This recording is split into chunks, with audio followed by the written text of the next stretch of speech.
দ্রব্য নিয়ন্ত্রণ অধিদপ্তরের তত্ত্বাবধানে পরিচালিত জাতীয় পর্যায়ের একটি গবেষণার ফলাফলে উঠে এসেছে যে দেশে বর্তমানে প্রায় ৮২ লাখ মানুষ কোনো না কোনো ধরনের অবৈধ মাদক ব্যবহার করছেন, যা দেশের মোট জনসংখ্যার 4.88%। নতুন সিনথেটিক ও সেমি সিনথেটিক মাদকের আবির্ভাবের ফলে মাদকদ্রব্যের অপব্যবহারজনিত সমস্যা আরও ঘনীভূত হয়েছে। বিপুল সংখ্যক তরুণ আজ মাদকের উপর নির্ভরশীল হয়ে পড়েছে। তাদের এখনই চিকিৎসা প্রয়োজন। এই লক্ষ্যে বর্তমান সরকার মাদকাসক্তির চিকিৎসা সেবাকে উন্নত এবং সহজলভ্য করার জন্য কাজ করছে।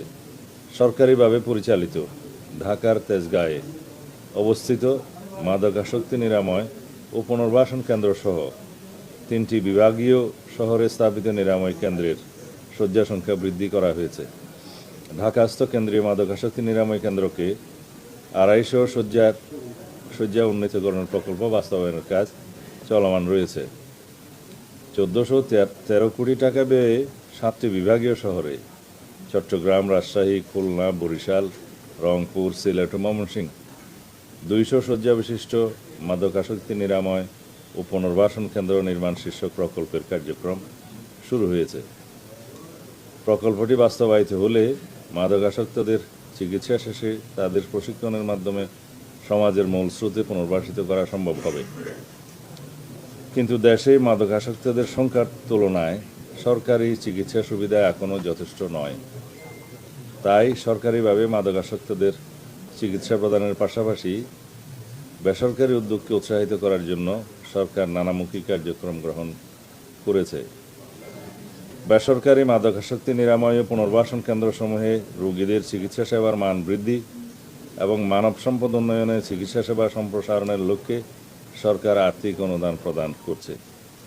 চলতি 2025-2026 অর্থবছরে দেশব্যাপী লাইসেন্সপ্রাপ্ত 403টি বেসরকারি মাদকাসক্তি নিরাময় ও পুনর্বাসন কেন্দ্রসমূহের মধ্যে 73টি বেসরকারি নিরাময় কেন্দ্রকে 1,10,00,000 টাকা অনুদান প্রদান করা হচ্ছে আজকে। এর ফলে মাদকাসক্তি নিরাময় কেন্দ্রগুলোর চিকিৎসা সেবা আরও উন্নত হবে বলে আমি আশা করছি। পাশাপাশি বেসরকারি মাদকাসক্তি নিরাময় ও পুনর্বাসন কেন্দ্রগুলোকে অনুরোধ করছি যেন কেন্দ্রগুলো অবশ্যই সংশ্লিষ্ট বিধিমালা ও জাতীয় গাইডলাইন অনুযায়ী পরিচালিত হয়। এই অনুষ্ঠানের আয়োজন করার জন্য মাদকদ্রব্য নিয়ন্ত্রণ অধিদপ্তরকে অশেষ ধন্যবাদ জানাচ্ছি। আগামীকালকে 26 জুন মাদকদ্রব্যের অপব্যবহার ও অবৈধ পাচার বিরোধী আন্তর্জাতিক দিবস। এই উপলক্ষে আমরা প্রেস ব্রিফিং করব এবং আমাদের অনুষ্ঠানাদি ওসমানী স্মৃতি মিলনায়তনে অনুষ্ঠিত হবে। সেই সূচি আপনাদেরকে পৌঁছে দেওয়া হবে। আমি তাও সংক্ষিপ্তভাবে বলি, 8টার সময় মাদক বিরোধী র্যালি। এটা কোথেকে হবে? মৎস্য ভবনের ওখান থেকে।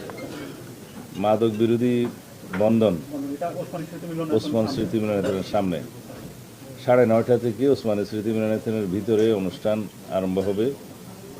তারপরে যারা বক্তব্য দিবেন সেই অনুষ্ঠানগুলো আপনারা ওখানে দেখতে পাবেন। সেখানে ডকুমেন্টারি প্রদর্শন করা হবে, থিম সং হবে, তারপরে মাদক আসক্তি থেকে মুক্ত ব্যক্তির বক্তব্য হবে, তারপরে সোভেনিয়ার অ্যানুয়াল ড্রাগ রিপোর্ট ইত্যাদি মোড়ক উন্মোচন হবে এবং বিভিন্ন প্রতিযোগিতায় বিজয়ীদের মধ্যে সনদপত্র প্রদান এবং আলোকচিত্র গ্রহণ হবে।